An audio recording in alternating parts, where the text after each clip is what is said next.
Hey, it's Matt Hubble from the Most Music Morning Show on Light 98.7. I'm here today with Alicia Dicks. Welcome. Thank you. Nice to be here. Tell everybody what you do. I am the president of Fort Schuyler Management Corporation, in charge of building Nano Utica at the SUNY Polytechnic Institute. And I'm also a co-owner in Aquavino, a restaurant in downtown Utica. I've never been there before. I hear it's delicious. I would say you're right. Well, I'm the owner. No.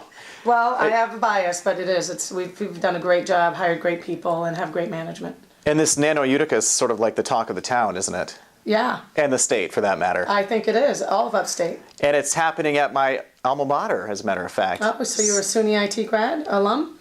It took me 8 years. I was on the 8-year plan, but I did get there eventually. Well, as long as you have the paper. So what inspired you to be part of the Women of Business? Well, I was asked, and I'm a big proponent in helping women in business, making sure that those pathways are always blazed for anybody trying things behind me or ahead of me.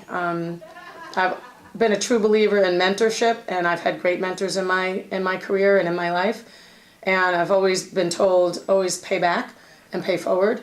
So the lessons I learned, I hope that somebody else can use and have a better pathway than, mine wasn't that difficult, but, there were the bumps and bruises that if I could make that easier for others behind me, that'd be great. I'm sure you've encountered obstacles as a woman in business, up against a man in a man's world, so to speak, especially in the technology industry. That's got to be kind of challenging, no? It is, and I actually spent about 13 years at a utility business, and that's a very dominated men's world. And I think the trick for me was not focusing on being a woman in a man's world. It was actually just being the best, hardest worker I could be, which kind of is the secret. And sometimes a lot of women say, well, you got to work harder, you got to play harder, you got to do more to prove yourself, and that's absolutely correct. If you're not willing to do that, it's probably going to bear a little harder. Absolutely. Tell me about STEM. What is STEM? How does it affect people? So STEM is science, technology, engineering, and math. They are the quintessential disciplines for technology jobs, high-tech manufacturing jobs, which are the new economy globally, not just in New York or nationally in the U.S. Those disciplines are really underserved by women. 8% of the engineers in the U.S. today are women, and that's abysmal. Wow. It's a single digit. Yeah. And if we compare globally, where there are 10, 20, 30, 40% of the engineers in other nations are women. So to compete globally on that international new job market that's actually here today, we need to get girls and women back in the disciplines of math and science and engineering. It is critical for the success of our economy.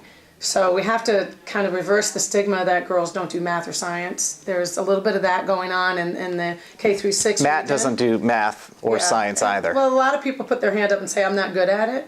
But what we try to tell girls especially, but any kid, is STEM is something you can learn, just like you learn to do a layup in basketball or get on a skateboard or learn to play music. Oh, okay. So whatever you love doing, you learn it. STEM is the same. Excellent. Do you plan on contributing anything in particular for the Women of Business seminar, or? I think the greatest thing is to bring voice to women who want to make a difference, whether it's in business or in not-for-profit or in their own schools or their homes. I mean, everybody wants to do a little bit better at whatever they do. Women in business, you have to be a little bit more risk-averse. You have to take a lot of chances. Sometimes if you're a young parent, you have to leave your kids at home or at school, or there's a lot of consequence or sacrifice, and it's not for everybody. But if you have a little bit of wherewithal, if you have a good idea, if you have something that you really believe in, you love doing, I really hope that women will do it and move forward with their business plans or opportunities, because their children will benefit from it, their community will benefit from it, and hopefully they will personally benefit from it. So. All right. Well, thank you so much for joining us. Alicia Dicks. Thank you.